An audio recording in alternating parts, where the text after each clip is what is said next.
Cerita kali ini, kita akan membahas sebuah kasus pembunuhan yang menggemparkan. Pelakunya adalah seorang pelakor yang dengan kejamnya membunuh istri sah dari pria yang sedang dia selingkuhi. Bahkan, yang lebih mengejutkan, pelaku tersebut hadir di pemakaman korban dan beraktivitas seolah-olah tidak terjadi apa-apa. Mari kita simak kronologi kisah ini.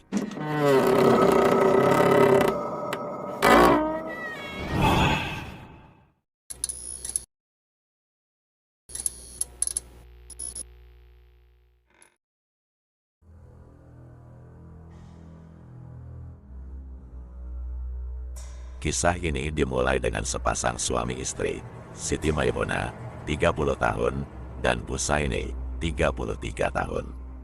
Mereka memiliki dua anak kecil. Dalam akun TikTok-nya, Busaini sering membagikan momen dirinya berada di dalam mobil, menunjukkan bahwa dia bekerja sebagai sopir. Sementara itu, Siti adalah seorang ibu rumah tangga yang jarang bergaul dengan tetangga, namun dikenal memiliki kepribadian yang sangat baik. Pada tahun 2022, Busaini dan Siti memiliki rencana untuk memulai usaha kecil di Surabaya. Mereka melakukan persiapan dengan mengunjungi lokasi. Bisni pergi ke Surabaya bersama ayahnya, sementara Siti dan anak-anak tinggal di rumah bersama kakak dan ipar perempuannya. Namun, pada tanggal 9 Januari tahun 2024, sekitar pukul 3.30, terjadi peristiwa yang tidak terduga. Kakak ipar Siti yang hendak mengambil wudhu menuju kamar mandi melihat seseorang masuk melalui pintu samping dan masuk ke dalam kamar Siti. Beberapa menit kemudian, terdengar suara gaduh yang membangunkan Rikman, kakak dari Siti. Rikman segera menuju kamar adiknya dan terkejut melihat Siti tergeletak di lantai dengan tubuhnya bersimbah darah, meskipun masih hidup. Rikman segera berlari keluar rumah untuk mencari tahu siapa yang baru saja masuk ke dalam rumah mereka. Dia sempat melihat sosok wanita berkerudung yang membawa celurit. Sayangnya, Rikman tidak berhasil menangkap sosok wanita tersebut. Kejadian ini mengguncang keluarga mereka. Siti dilarikan ke puskesmas Omben. Tetapi nyawanya tidak dapat diselamatkan karena luka-luka yang parah. Kabar duka ini segera disampaikan kepada Busaini yang sedang berada di Surabaya. Busaini, yang merasa hancur hatinya, segera pulang dengan menggunakan sepeda motor. Namun, kerabatnya, Mudari, khawatir dengan kondisi Busaini yang panik, menghentikannya dan membawa pulang dengan menggunakan mobil. Saat tiba di rumah, mereka menemukan banyak bekas darah di atas dan di bawah kasur.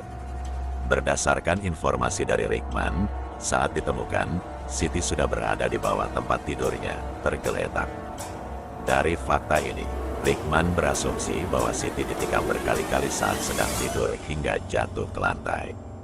Menurut saksi mata, jika Siti dalam keadaan terjaga dan melawan pelaku, kemungkinan ceceran darah akan terjadi di sekitar kamar. Setelah mendapatkan penjelasan ini, Busaini segera pergi ke puskesmas Omben dan melihat tubuh istri yang sudah tidak bernyawa dengan luka-luka di tubuhnya. Kabar meninggalnya Siti membuat heboh warga sekitar yang tidak pernah menyangka bahwa Siti meninggal dengan cara yang begitu mengerikan.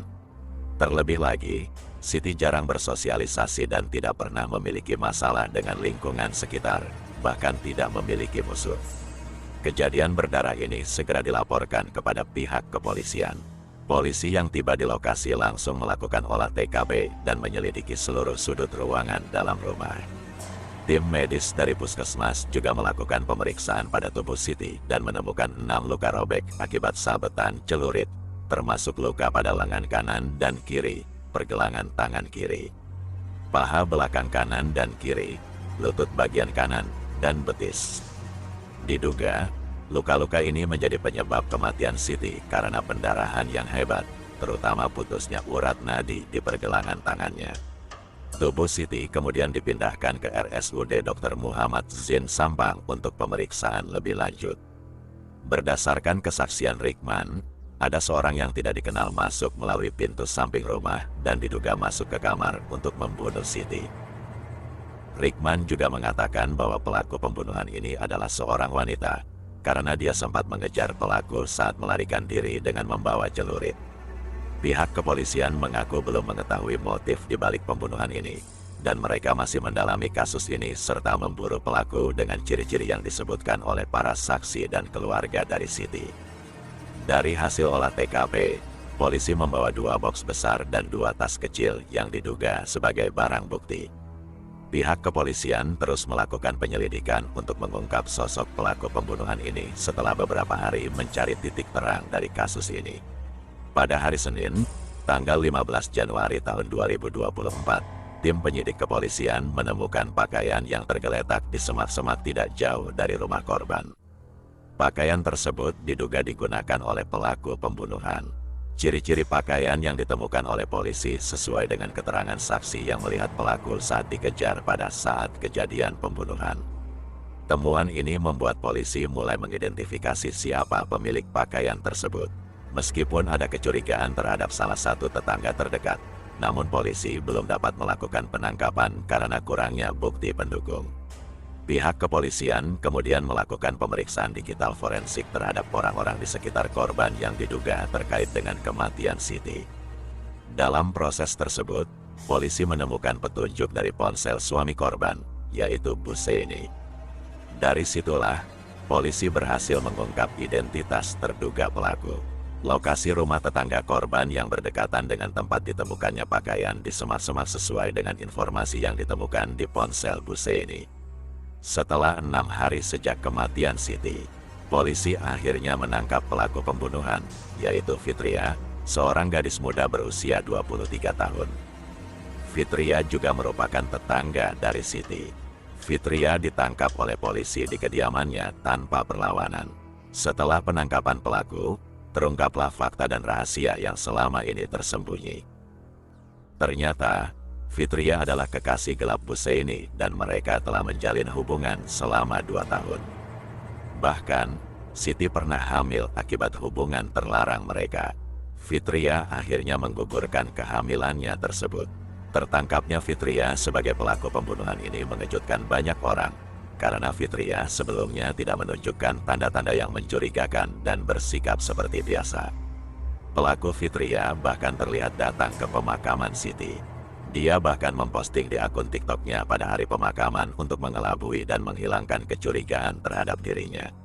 Saat diinterogasi, Fitria mengakui bahwa dia merasa cemburu terhadap Siti karena hubungan rumah tangga Siti dengan suaminya semakin harmonis. Fitria, yang masih lajang, memberikan ultimatum kepada Buseini untuk memilih antara dia atau istrinya.